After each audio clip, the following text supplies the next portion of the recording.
Allah ciptakan kematian, Allah ciptakan kehidupan. Kalau ada orang mati, nak tengok sama tu. Kadang-kadang kita ni, sampai zaman kita, kadang orang mati pun boleh selfie dekat kubur. Boleh dekat gambar dekat kubur. Kan? Dia tak ada perasaan. Kalau dulu-dulu kita pergi kubur tu rasa takut. Takut pergi kubur tu. Kan? Sebab dah ingat kematian. Kan? Nabi sebut dalam hadis dia, aksiru hazamal lazat. Banyakkan ingat benda yang menghapuskan kelazatan, iaitu mati. Kan? Sebab bila mana ingat mati ni, siapa yang nak mati? Siapa yang nak mati? Semua tak nak mati. Kan? Nak kepada dunia. Tapi nak dapatkan amal ibadat, pahala, nak dapat ganjaran yang kita buat, kita kena mati. Kan? Orang yang lari daripada mati pun mati. Orang yang tak nak mati pun mati. Kan? Orang yang sakit-sakit tak mati-mati pun sakit mati juga dia. Semua mati. Kan? Sebab nak dapatkan ganjaran daripada Allah ni, kena mati. Sebab itu bila mana zaman yang kita berada pada zaman fitnah, zaman orang tak peduli datang harta daripada mana, kan? Tak tahu bila mana masuknya bulan Ramadan ke, tak tahu. Kadang ada orang tak tahu masuk bulan Ramadan, tak tahu ada apa bulan Muharram, kan? Tak tahu adanya Rabiul Awal, tak tahu ni. Kan? Bila mana pergi tanya dia, dah masuk bulan Ramadan ke? Tak ada orang puasa ke? Kan? Rupanya dia yang tak puasa, orang lain semua puasa. Kan? Jadi ada setengah orang di zaman kita, maka kita beruntung, syukur pada Allah supaya kita ini tergolong dalam kalangan orang yang Allah selamatkan.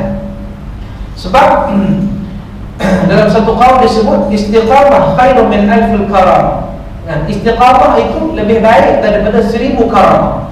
Kalau kamu ada 1000 karamah, kehebatan Allah bagi, tapi kamu tak istiqamah, kan? Kamu tak nak semayang dan sebagainya. Kadang zikir pun, kadang kalau sehari zikir 10, kan? Contoh. Tapi tak istiqamah, besok tak zikir, tak jadi apa? Kan? Jadi istiqamah khairun min alfil karamah. Istiqamah itu lebih baik daripada 1000 karamah yang Allah bagi. Sebab itu kalau sekiranya zaman puak-puak ni, kan Allah sebut dalam surah apa? Ya ayuhan nasu inna khalaqnakum min zakarin wa unsa wa ja'alnakum syu'uban wa qabaila lita'arafu. Allah jadikan manusia ini ada kabilah-kabilah dia, kan? Ada syu'uban wa qabail lita'arafu. Allah ciptakan kita ni ada orang Hindu, ada orang Cina, ada orang Pakistan, ada orang Arab dan sebagainya. Dan inna akramakum indallahi atqakum. Walaupun dia ni orang Hindu, orang Cina dan sebagainya, kalau dia masuk Islam, yang jadikan dinilai oleh Allah itu adalah takwa.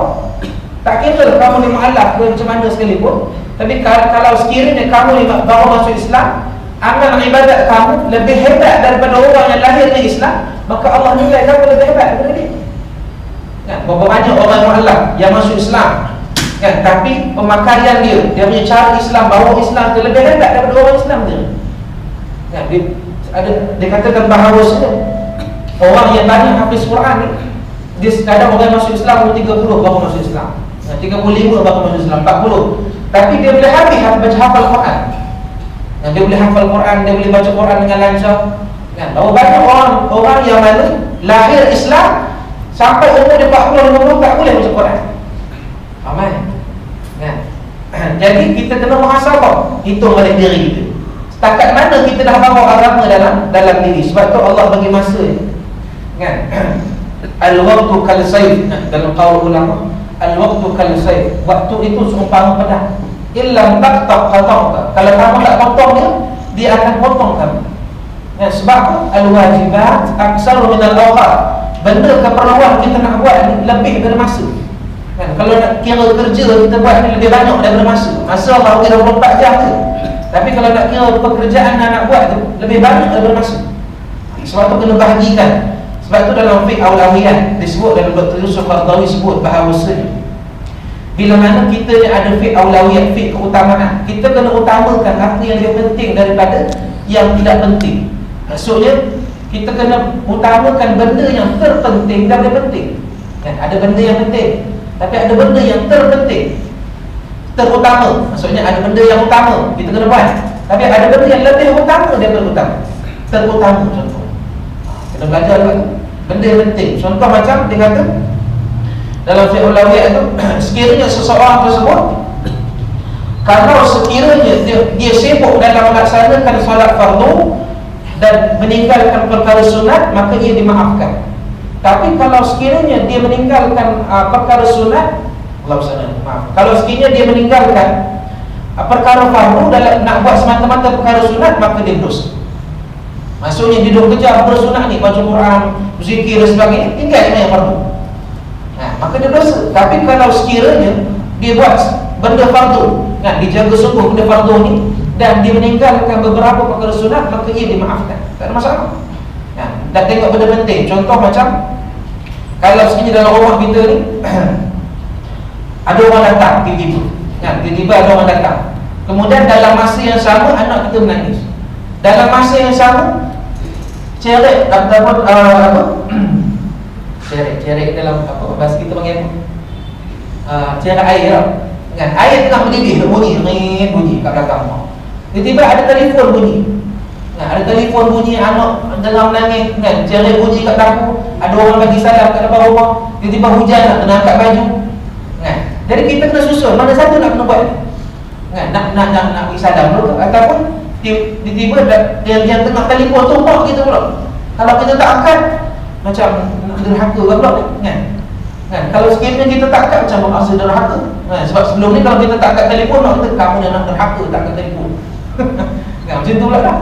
Jadi nak orang nak bagi salam lah, Assalamualaikum, dah bawa kuih nak hantar rumah. Jadi benda mana nak utamakan tu, mana aulawiyat. Sama juga macam dalam hidup, dalam kehidupan kita ni, nak utamakan mana. Kita nak pergi sembahyang Jumaat ataupun nak pergi solat fardu contohnya, nak sembahyang Jumaat. Time nak pergi sembahyang Jumaat tu naik kereta. Naik kereta. Tapi dalam masa yang sama ada orang nak ke surau sama-sama, ataupun nampak orang dalam keadaan kesusahan tepi jalan. Kita nak pergi surau sebab ada contoh, kalau tak pergi surau tu, contoh kalau kita jadi imam, kalau tak pergi maksudkan orang nak jadi imam. Tapi kalau tak tolong orang tepi jalan tu payah juga.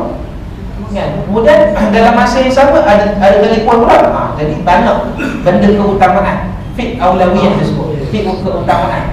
Ini disebut dalam kitab yang ditulis oleh Syekh Dr. Yusuf Qaradawi, bahawasanya bila mana dalam kehidupan ini kena pandai, kita kena tengok mana yang perlu dilebih utamakan daripada utama. What is more important than important?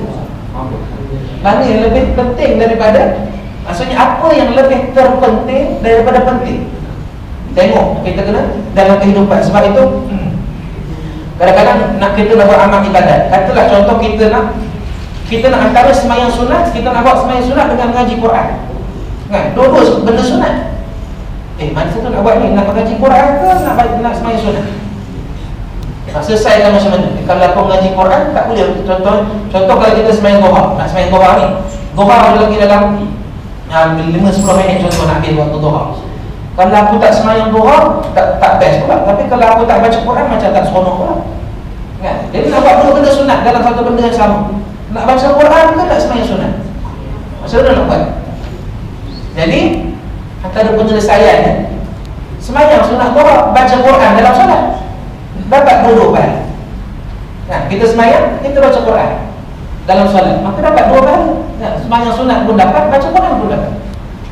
Sebab itu kita kena susun mana yang lebih penting dalam kehidupan kita. Sebab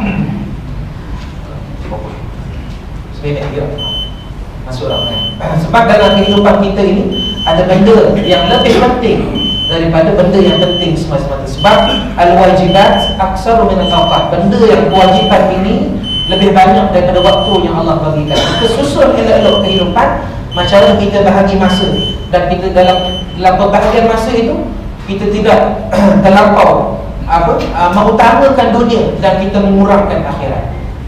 Harus cukuplah sekadar itu. InsyaAllah kita akan sambung dalam khutbah kita nanti, insyaAllah dalam perbahasan mengenai masa ini. Aku qawli hadza wa astaghfirullah li wa lakum. Wassalamualaikum warahmatullahi taala wabarakatuh.